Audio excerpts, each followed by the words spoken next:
How to fall less after 70 to 6 balance tricks doctors want you to know. Have you ever caught yourself wobbling a little when getting out of bed in the morning? Or maybe you felt a little unsure on your feet while reaching up into a cupboard or stepping out of the shower? It's that tiny moment when your heart skips because you realize your balance isn't quite what it used to be. And you're not alone. If you're over 70, you probably already know how quickly a simple slip can turn into a major setback. Maybe you've had a close call, or you know someone who fell and ended up in the hospital. It's scary, isn't it?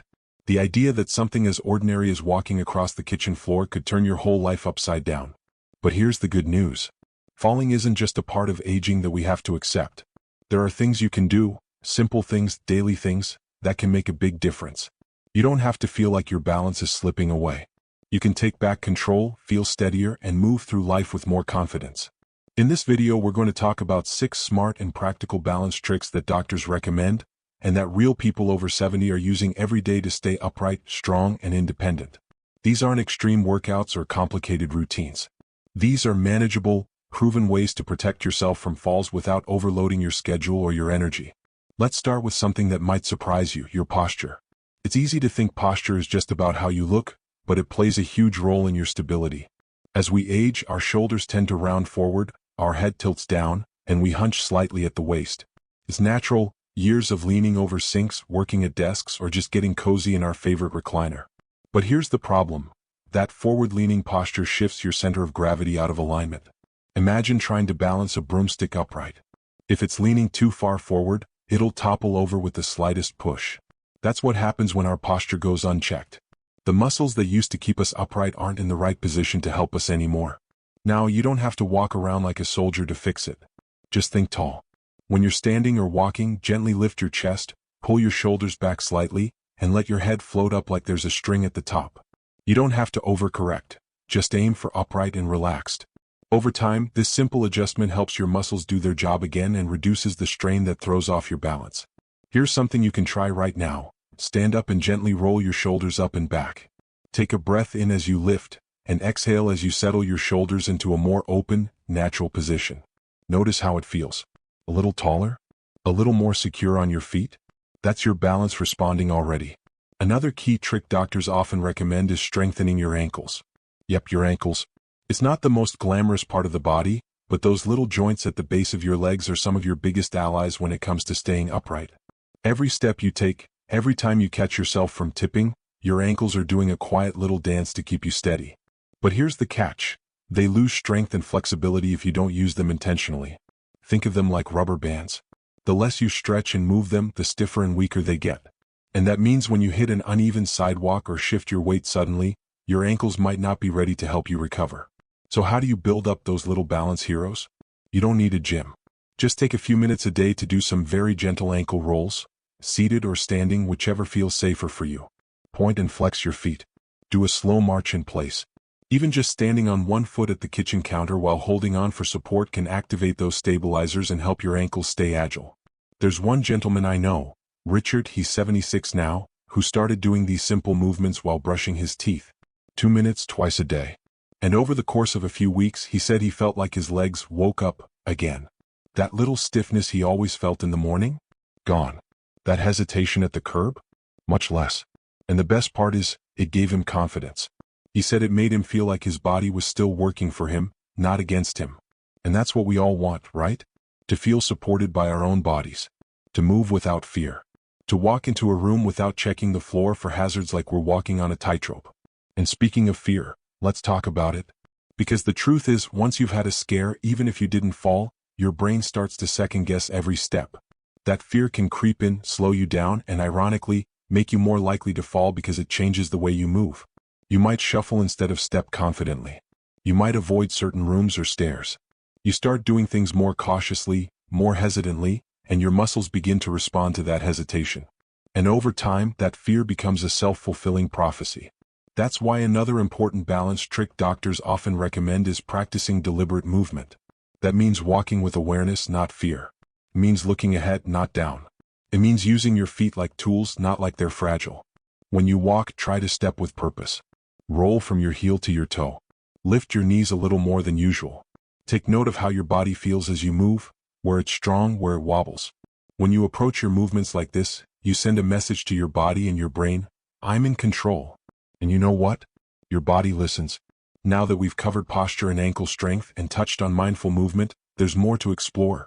More little tricks that pack a big punch when it comes to keeping your balance strong and reliable. Let's keep going. Because you deserve to walk through your life with confidence, with ease, and with that wonderful feeling of knowing, you've got this. Now, let's keep going with something that might sound a little strange at first, but trust me, it's powerful. One of the best ways to protect your balance isn't with your legs. It's with your eyes. Yes, your eyes. See, your sense of balance actually relies on 3 systems in your body. One of those is your vision. Your eyes are constantly giving your brain information about where you are in space, how far you are from the floor, where objects are around you, whether something is moving toward or away from you. It's like your eyes are your balance's early warning system. But what happens if you're not using that system well? Say you get up at night and don't bother to turn on the light. Or you're wearing outdated glasses with the wrong prescription. Or you're trying to move around while looking down at your phone or tablet. All of these little things take away your visual advantage, and that's when your body has to guess. And when your body guesses, it stumbles. That's why one of the simplest yet most overlooked tricks to prevent falls is this. Give your eyes the support they need. Keep your prescription up to date. Make sure every room in your home is well lit, especially the hallways, bathrooms, and stairs. Use night lights if you have to get up frequently at night. And when you're walking, lift your head and scan your path a few feet ahead, not just right in front of your toes. And here's something even more interesting. Some doctors recommend doing balance practice with your eyes closed in a safe and controlled setting, of course. Because when you remove visual input, your body has to rely more on your other balance systems, like the inner ear and the sensory nerves in your feet and legs. That kind of practice builds strength in those systems. But again, always do this with caution, maybe while holding onto a countertop or with someone nearby. Now, let's talk about something closer to the heart, your mindset. You might be wondering, what does my mindset have to do with balance? A lot, actually. If you go through your day believing that falling is inevitable, that you're too old to improve, or that it's just not worth the effort, you're sending signals to your brain and body to hold back. You become passive, less engaged, and that's when weakness sets in. But when you believe that you can improve, even just a little, your body follows your mind's lead. You move with more intention. You take those small extra steps that protect your health. You engage more with the world around you. You stop avoiding things and start adapting to them. That shift in attitude is one of the most empowering gifts you can give yourself. Let me tell you about a woman named Margaret. She's 82 and lives alone. A few years ago, she had a fall in her driveway. Nothing broke, thankfully, but the fear that came after was almost worse than the fall itself. She stopped gardening. She stopped walking her dog. She even started ordering groceries instead of going to the store. Slowly, her world started to shrink. Then one day, her granddaughter came to visit and said, "Grandma, you used to be the one who taught me how to be brave." And something clicked. Margaret decided she was going to do whatever it took to stop living in fear. She got a balance trainer to work with her once a week. She practiced getting up from chairs without using her hands. She cleared her hallway to make walking safer. And most importantly, she changed the way she talked to herself. Today, she's back in her garden. She takes her dog to the park. And she says, "I may be 82, but I'm still in charge of my body." That's the kind of mindset that keeps you standing tall, literally and emotionally. And that brings us to another crucial trick, strength training. Now, before you picture heavy weights and crowded gyms, let's make this very clear. Strength training for balance is gentle, simple, and totally doable from the comfort of your own home. It's about waking up the muscles that keep you stable, especially your hips, thighs, and core.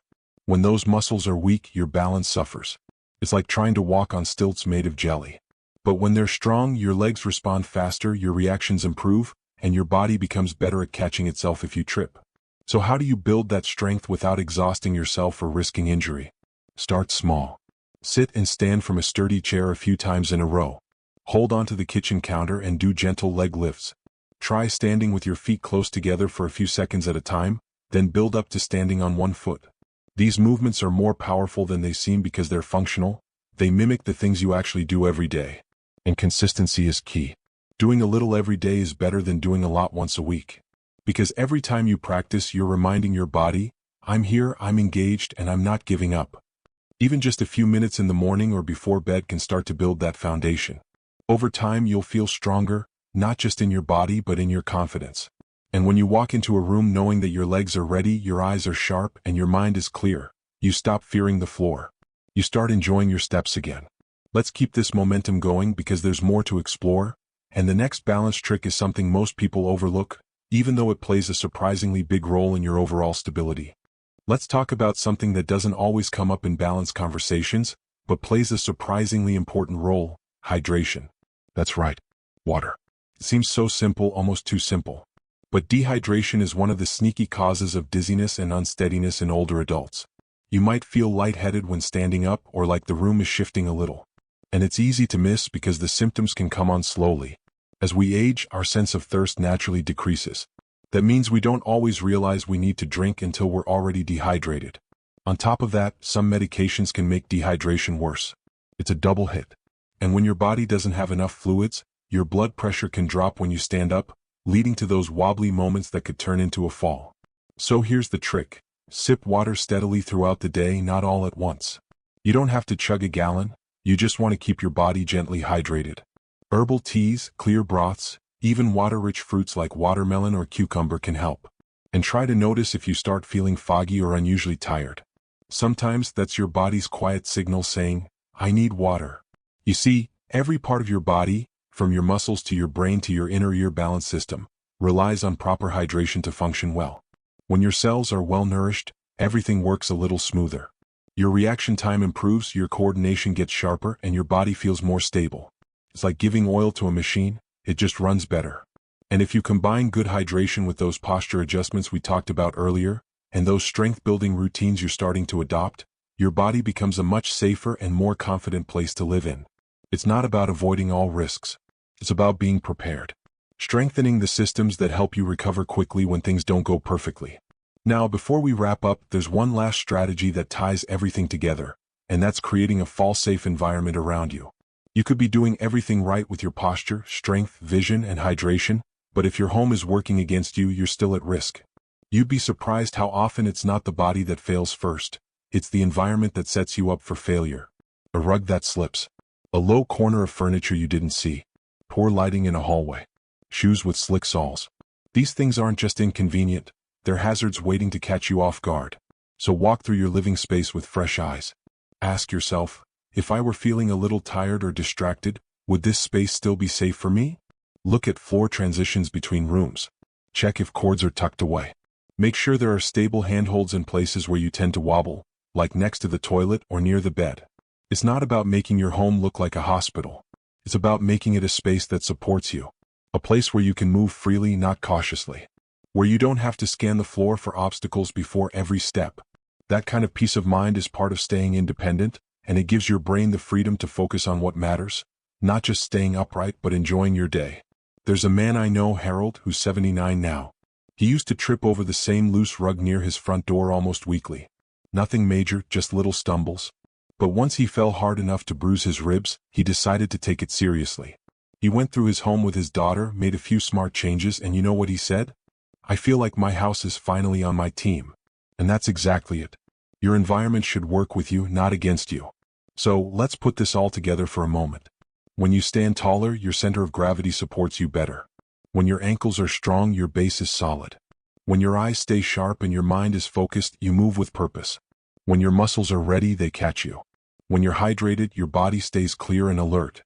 And when your home is safe, you can move confidently through your day.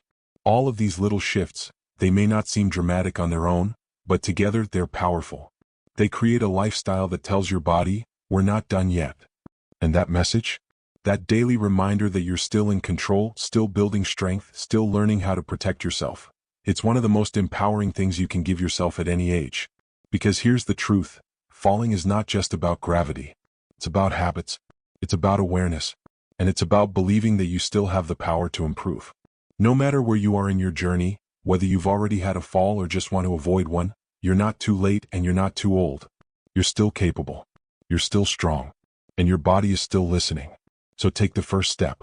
Maybe it's as small as rolling your ankles while brushing your teeth, or turning on a light before you head to the bathroom at night, or drinking a glass of water before lunch. Every one of those small actions is a message that says, "I'm choosing to stay steady, to stay strong, and to keep showing up for life." And now, I want to hear from you. What balance habit are you most excited to try? Have you had any close calls that motivated you to make changes? Drop a comment below. I love hearing your stories, and your experience might help someone else in our community feel less alone. If you found these tips helpful, don't forget to hit that like button. And if you want more videos just like this, practical, encouraging, and created especially for those of us embracing life after 60, make sure to subscribe and ring that little notification bell so you never miss an update. Here's to moving with confidence, standing tall, and living with strength, grace, and joy. Stay safe, stay steady, and remember, every day is a chance to move forward. You've got this.